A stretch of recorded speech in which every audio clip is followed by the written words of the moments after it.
We are live. Woo, woo, woo. Hello, happy Thursday. Oh my God, it could be the fastest I've ever done it. Let's see if I can get them all up. All right. Did I stop it? Oh yeah, here we go. All right, we are live. Let me share these real quick.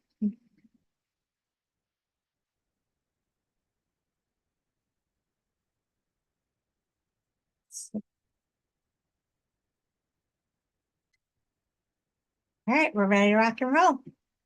Ooh, that was so fast. All right, let me get my presentation up and we will be on our way. Happy Thursday. How's everybody doing? Getting your stuff done for the week? One day, well, two really, because it's very early still. So, please. Today we have a good topic. I think one that I would say almost everybody kind of needs help with in one way, shape, form, or another. Either you're totally not having the conversations, or you're having the conversations and they're not going that great. You dread the conversation, something like that. So give me a hand, give me a signal if you are here and you're having conversations, but they're not going the way you want to. We'll give that a 1. And the 2 will be not even having enough conversations. So are you a 1 having those conversations and not having enough of them? Or are you a 2 just not having conversations? All right, let's see. Let me share my screen.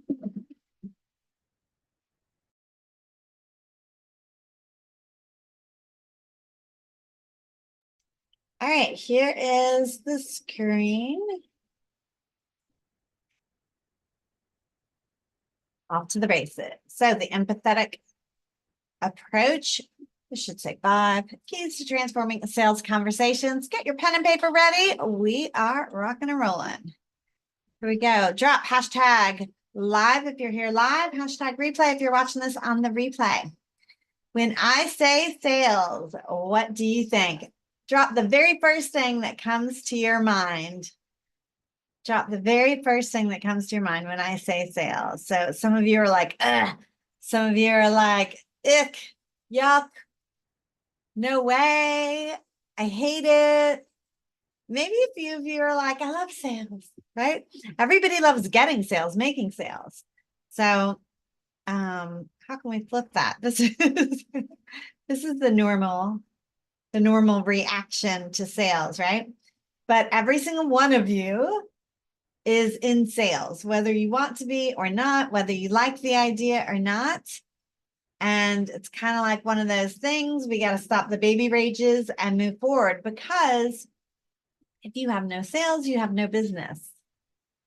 So we're going to talk about some ways to make it a little bit easier today to do that, to move forward, to make it easier to be able to have those conversations without feeling yucky.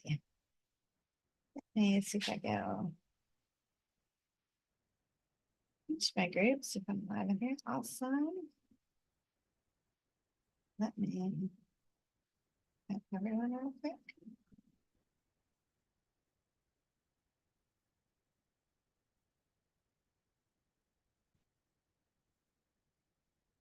All right, so the first step is, if you're taking notes, this is the acronym.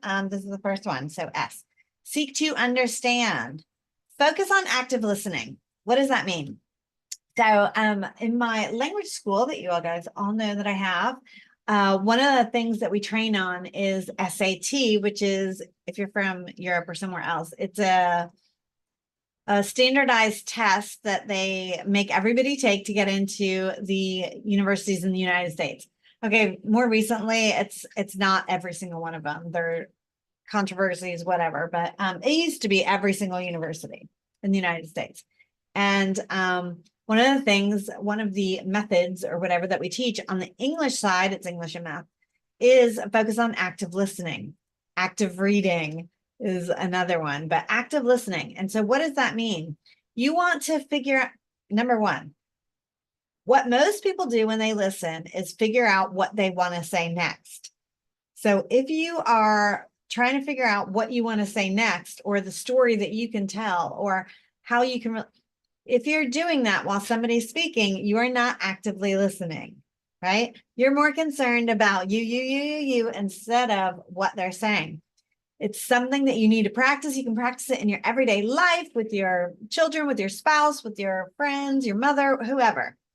But when you are actively listening, you are seeking to understand not how you're going to respond, but what they're saying, how they're saying it. Start focusing in on, what's their body language, what's their tone of voice, what are their facial expressions, if you're looking at them, even if you're on Zoom, you can tell a lot of that, right?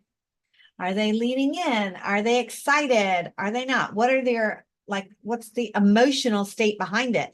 That's active listening, is really focusing in on understanding what their problems are, what they're saying. In our case, it's problems. What are the underlying problems? So instead of coming up with your next story, maybe you want to ask another question for a deeper level understanding. That's active listening. It's not always coming up with the answer or the best thing to say next, because they may not be ready to move to the next yet. And you may miss out on a whole lot of information if you move that conversation too quickly. So focus on active listening. It's not that easy for a lot of people to do. Practice it every day. Make that one of the things that you practice in your everyday conversations, and catch yourself, and put the rubber band on the wrist type thing, but catch yourself. If you catch yourself thinking of the story you want to tell next, or, the one-upper, what happened to you? If you catch yourself doing that, just remember, it's not active listening. That is me behavior. And you don't want to do that, especially in a sales conversation. The best sales conversations are the ones where they're speaking most of the time, because then they feel seen and heard. And that's what you really, really want, right? Makes it easier for you. You're not selling. You're waiting, you're taking a step back and you're letting them speak and you're listening. All right, the next one, A, address the pain points. So once you do that active listening, you want to get past those surface level pain points. So if somebody needs money, why do they need the money? What would their life be like with the money? What's their life like without the money? Figure out what those down and dirty pain points are and how deep you can get into them without, being crazy, but figure out how you can, tell me more. How would that make you feel? What does that look like? Ask some of those questions to understand what their deep pain points are. And then you want to figure out a way to empathize. So yes, now is the way, not the way, but the time to move into that empathizing. And that can be in the form of, well, when I was doing this, oh, that happened to me. It can be a blanket statement like, you're not alone. That happens to everyone. In entrepreneurship, there are a lot of people that are putting their heart and soul out there and they're giving it their all, and they feel very lonely because maybe they're failing and they're not telling anybody about it. And they're like, why is everybody else succeeding and I'm the only one failing?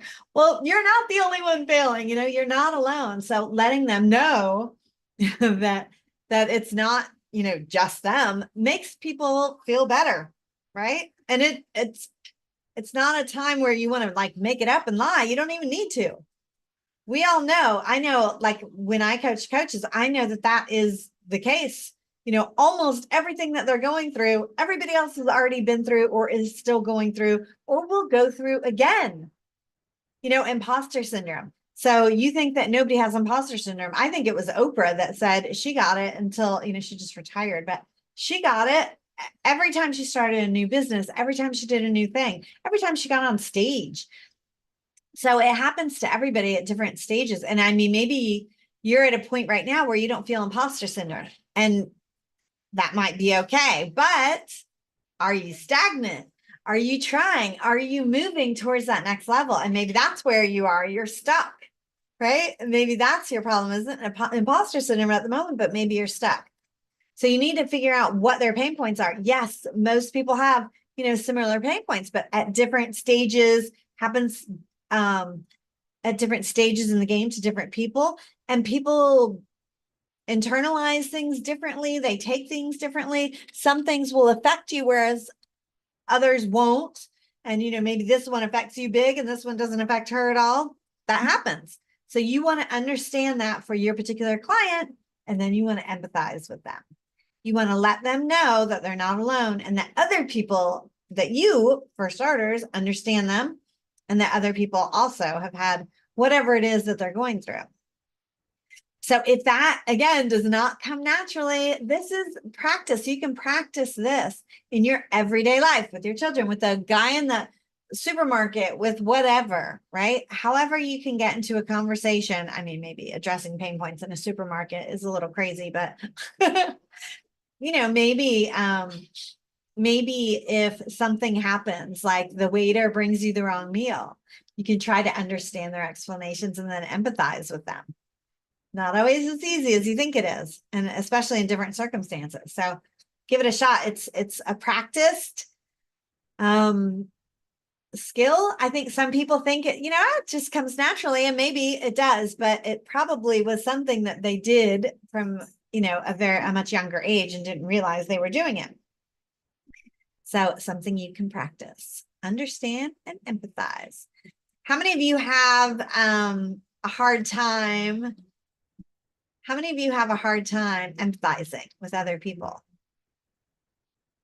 So I'll be honest, sometimes I do have a hard time. I am a big believer in taking responsibility, and I have a really hard time empathizing with people who want to,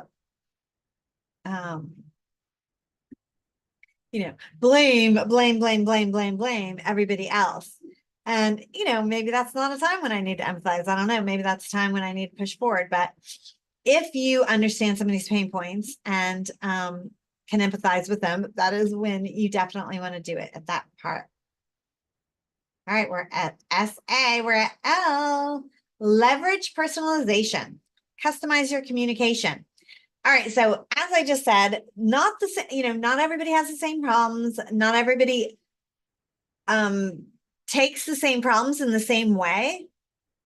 Not everybody has the same challenges, the same aspirations, dreams. So you want to customize your communication as much as humanly possible.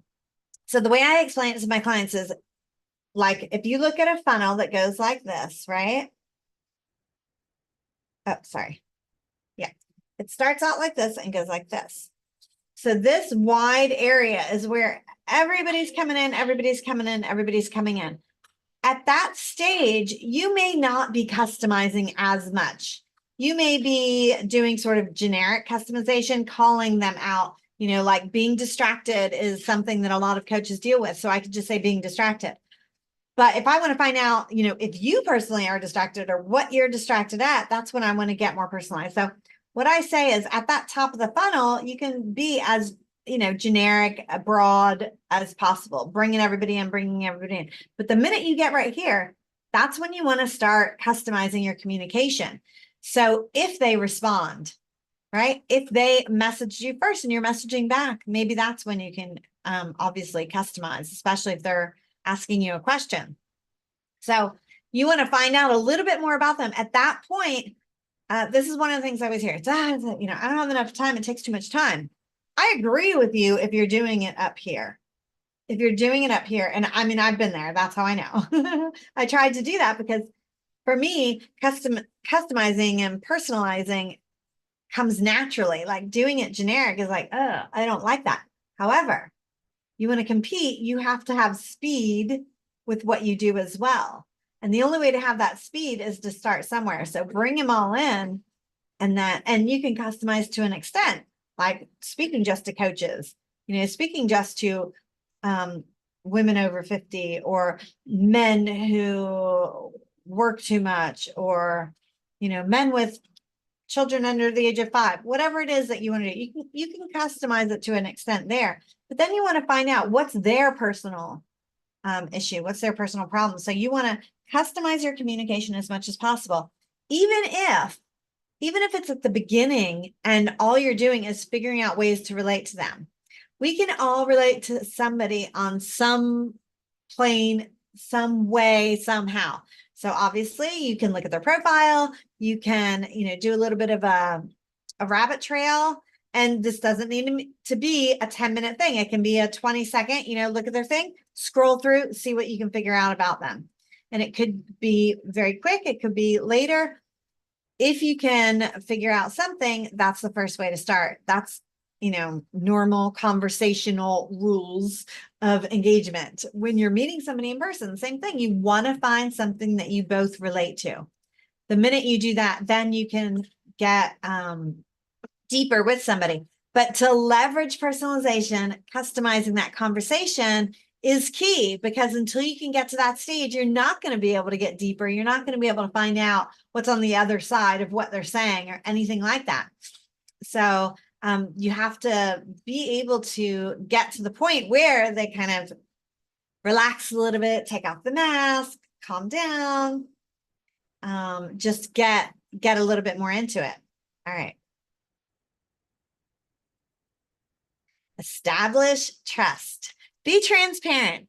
So back in the day, if you were online, you saw that it was the everybody drove a Lamborghini and had a mansion and took vacation pretty much every day, right? I think at the beginning people fell for it, and then at the end it was kind of like, is that really even true?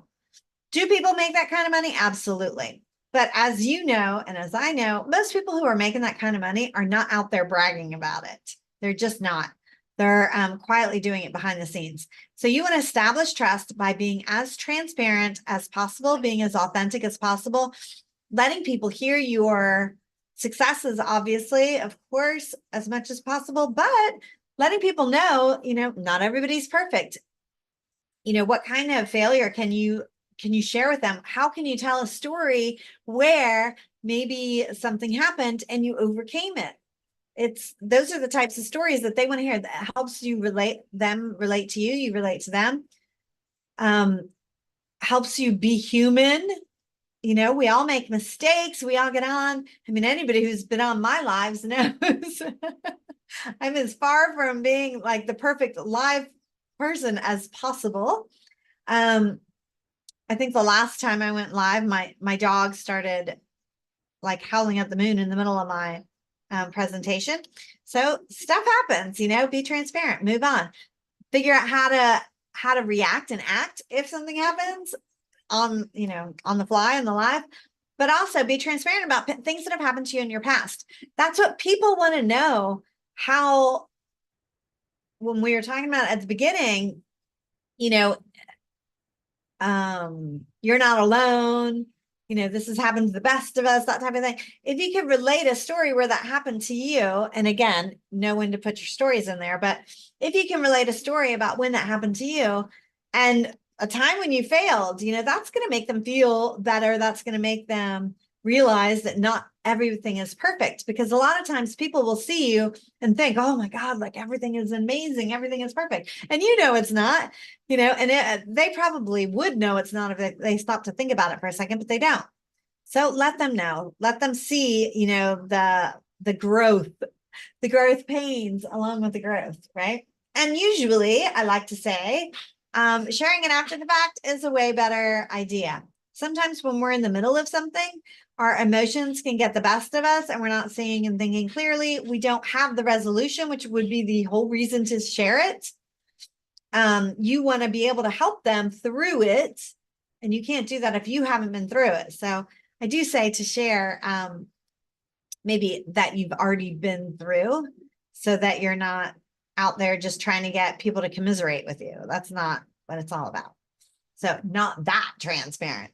You probably heard me say that a million times, right? Don't wear it on your sleeve. Keep the dirty laundry at home, whichever way you want to see it. But yeah, you can share things that have happened, but in a constructive way that's going to help somebody. not to make people feel bad for you or not to make people want to, hear more of your saga or drama or any of that. No. That's not what it's all about. All right. So be transparent, establish that trust. And trust comes in a lot of different ways, but transparency is one of the best ways. Going live and letting people see you stumble and mumble and forget a word and, take 10 minutes to get on or whatever it is. That's a way to establish trust because people can see you. People can ask you questions. You can answer them on the fly, stuff like that. So one of the best. Oh, we are almost done. Oh, today was a super quickie. Who's Erica? Who is Erica? All right, so this is just some stages I've been on, some people I've met along the way. You may know a couple of these. Over there on the left, that's Kim Walsh Phillips. Down on the bottom, I don't even think she's in that picture, but that is Kelly Roach. Up in the top right, you see the summit that I was on. It was a couple of big time people, Dan Henry, Ryan Levesque. Doug, I love Doug Button. Anyway, just some other things. So I started back in 2007 and just got obsessed with marketing, with business growth, with helping people, get to that next step in their business and their life. And it just has that domino effect, which is so exciting and so much fun. So for me, it's just the best. All right. We were talking about that on LinkedIn the other day. Who here is on LinkedIn? Who here is on LinkedIn? If you're on LinkedIn, connect with me over there. Tell me you were on Elevate and Engage. I want to hear it. I don't really advertise Elevate and Engage so much on there. I'm going to start doing it. But I just started getting back active on there. So tell me if you're on LinkedIn. Should be. All right, last one. S, sustain engagement. This is probably the hardest one for everybody. We're like, go, but you need to take a breather, take a step, stop for a second and then follow up. So if you are never following up with anybody, and it doesn't mean that you have to follow up 186 times. However, there are some sales statistics that say that most people don't get that sale until the 9th follow-up or something like that. And now we know that the touch points, they said 7 years ago. I've heard 21, I've heard even more. So engagement comes in a lot of forms. So how can you do some thoughtful follow-up? And the way we do it on my team is we have different freebies that we might be able to offer. Like if we see somebody talking about something in a group and they need some help with something, we can offer them a freebie that we've had, especially if we've been in conversations with them before. It's a powerful way to start another conversation, right? And follow up. I always think it's easier. If you have reasons to start conversations, it's so much easier. So if they're talking about something and you have a way to help them, that's the easiest, right? Another one of my favorites, events. Oh, I forgot to put one on the end of this, but I have 3 events that I'm going to talk about at the end of this. So events, that's a great way to have a reason to talk to people. Hey, I have this event coming up. I know that you're interested in building your personal brand. Would you like to come? Blah, blah, blah. Hey, I have this event coming up. I know that you're trying to do your content and get some engagement going on. We're having an accountability group. Join us, blah, blah, blah, right? So any way that you can think of, those are great ways to follow up. Just saying, you've seen all of those, like, what do they do? Did you see my last message? All of that, that's kind of cheesy, kind of everybody does it. So I would get a little bit more creative. You've got plenty going on. I'm sure you can think of some way that would be helpful, that would be giving, and, not asking something in return, a way that you can help them. That's a beautiful way to do it. So sustain engagement. Who knows the word? Put it down below. We went through all of them. So you should know it by now, right? You should know it by now. All right. So sustain engagement. Let's see. All right. Sales framework for the empathetic approach to sales conversations. So conversation. Don't think of it as sell. Think of it as getting to know somebody deeper. And it doesn't mean about their dogs and cats and kids. I'm talking about in their business. But you need to have that little piece of rapport. Don't get me wrong. And write it down. I mean, how powerful is it if somebody says, I can't talk today because I've got, my cousin's uncle's wedding to go to. And the next time you chat them, you say, hey, how was your cousin's uncle's wedding? Right? Write it down. That's a great thing to do. But let's get through. Seek it to understand, figure out where they're at, what's going on, address their pain points. So then you want to talk about them, right? Leverage personalization, establish trust by being as open and authentic as possible, and sustain engagement. Always, always, always make sure you're following up. All right. So the one thing that isn't in there that I do believe needs to be added is measuring the impact of those conversations and what you're doing. So we use what we call the 3M. So monitor, measure, and modify. If you want a copy of that, just drop 3M and I will send it right over to you. And as always, no opt-in, you will just get it. So drop me 3M if you want a copy of that. Here's what we've got coming up. Oh, the first one that I forgot to put on here is called, just made it up. I can't remember. Something like content connection accountability, something like that. So it's on Monday. What is the name of it? Now it's going to drive me crazy. Hold on.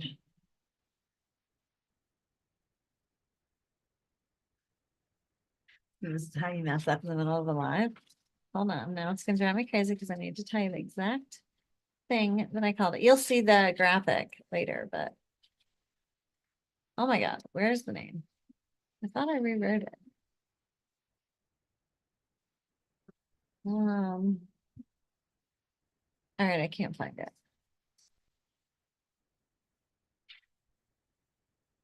Ah. Oh, content creation. Content creation accountability. Duh. All right, content creation accountability. Drop CCA if you want to join us. That's going to be on Monday at 2 p.m. Eastern. Monday at 2 p.m. Eastern. And if that goes over well, we're going to start that every single Monday. And basically, it's going to go through a couple of things, but we'll go through just a few minutes, maybe 10 minutes of some content creation ideas that I'll give you. And then it's going to be a work party, essentially. And then at the end, we'll come back and we'll reflect with what we did, what we got done, and all of that. Why am I doing this? Because most of you aren't doing either enough content or any content. So we're going to do it on Mondays to make sure that you get it done and to make sure that you at least get that one piece of content out. If you are a go-getter, you can do a lot of content in that time. So if nothing else, you can plan your content in that time for the week. So we'll talk about that. That's coming up on Mondays. And I'll have the graphic in here next week. But if you want to come to that CCA, let me know. All right, next one, coaches. From empty calendar to fully booked, transform your coaching business into a high income success. It is on Wednesday, June 26th. That's next week. So be there, be square. Next week is going to be a big week, right? Monday, we're going to have the content creation accountability. Wednesday, we've got this training and from empty calendar to fully booked. This is Zoom only. So make sure you drop something if you want to come to this one, Zoom only. And the last one is next week's Elevate and Engage. 5 steps to transform your vision into reality, the vision mapping method. So fun. I think we all need a little bit of that. We need to go through it again. But what's coming up? Q3, let's go. Everybody needs to get your vision in order. Make sure that you are ready to rock before third quarter starts. And that is around the corner. So let's go, let's go. I will see you on the next Elevate and Engage. If not before then, on Monday at Content Creation Accountability or Wednesday at the training for empty calendar to fully booked. All right, ciao, ciao. If you have any questions, let me know. And remember, drop 3M if you want a copy of that thing to 3M. Ciao.